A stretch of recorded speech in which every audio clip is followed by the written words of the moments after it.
Welcome to another edition of Engineering Influence, a podcast by the American Council of Engineering Companies, coming to you from Las Vegas at the site of the first ever single-issue presidential candidate forum focused on infrastructure, which is a long time coming.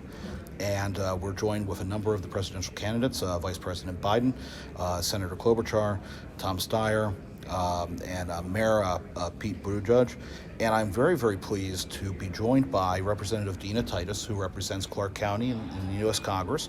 She is also a member of the Transportation and Infrastructure Committee and a member of the Subcommittee on Aviation, which is an issue that already popped up with the PFC charge and Vice President Biden saying that he would support that. That was welcome news. And I want to welcome you first onto our program and to get your kind of thoughts on where things are right now, both on the committee and Congress for infrastructure and what the outlook looks like. Well, thank you for having me. I'm very excited that this forum is right in the heart of my district and on the campus of UNLV, where I taught for 35 years. I enjoy serving on the Transportation Infrastructure Committee because it's so important to Las Vegas. You know, we are growing constantly. We're building new stadiums, new convention centers, expanding roads, and so these are important issues.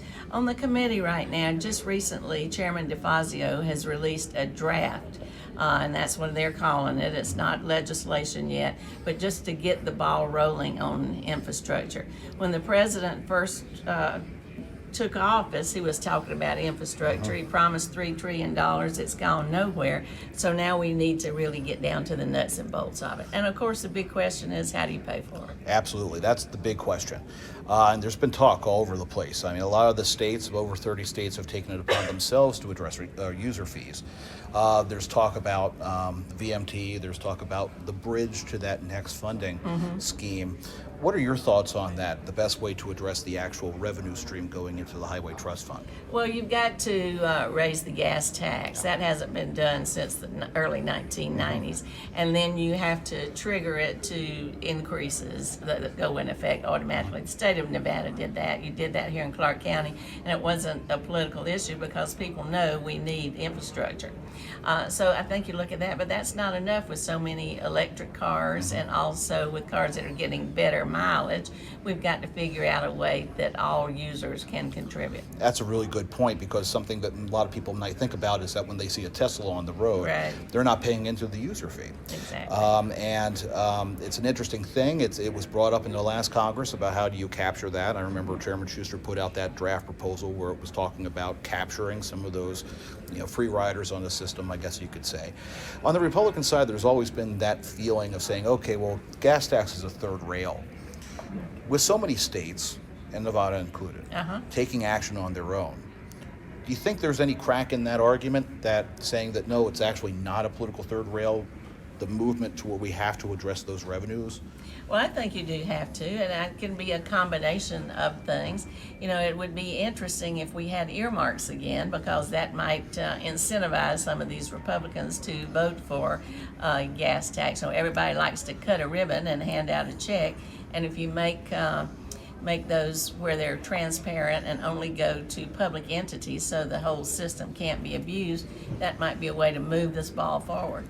And I know that was brought up a little bit in conversation by the chairman, and I don't think it was really part of that draft proposal specifically. Do you see that issue moving in the Democratic caucus for bringing back those earmarks? Well, I know Steny Hoyer supports it, our leader, not speaker, but leader, but he's not going to move it without it being bipartisan. Both sides have to agree to it so that the other side won't use it against people in vulnerable districts. Well, that's something that I, as an association, ACEC is in support of as well, because we think that's a good way of moving projects forward. And if you can do it in such a way where you actually have accountability. That's right. And transparency. Absolutely, but it's critically important that the money that Congress is constitutionally mandated to be appropriating, that's right, goes to the right places. And I'd much rather people here in Nevada be making decisions about what our needs are than some bureaucrat in Washington who's not knowing exactly how it works here. Absolutely. From your position on the Aviation Committee, PFCs were brought up at the forum already, where Where do you see that going at the committee level? Well, I know the chairman supports it, and so I suspect that it'll be put forward. The airlines are against it, but certainly the airports are for it, and many of the members are. And you need that funding for keeping airports up to date and expanded, and being able to serve not just people but also commerce. Absolutely. I guess from the forum perspective, we have a lot of presidential candidates here. What are you hoping to come out of this event? It's the first of its kind, specifically focused on infrastructure. What are you hoping to come out of it? Well, this kind of setting is much better than a debate because you have a length of time with each candidate. You can get more in depth into the issues.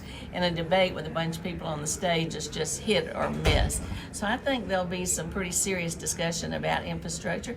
Shouldn't be ideological, shouldn't be partisan. Everybody needs bridges and roads. So I think that this is a good way to approach the topic and get some commitment to moving forward.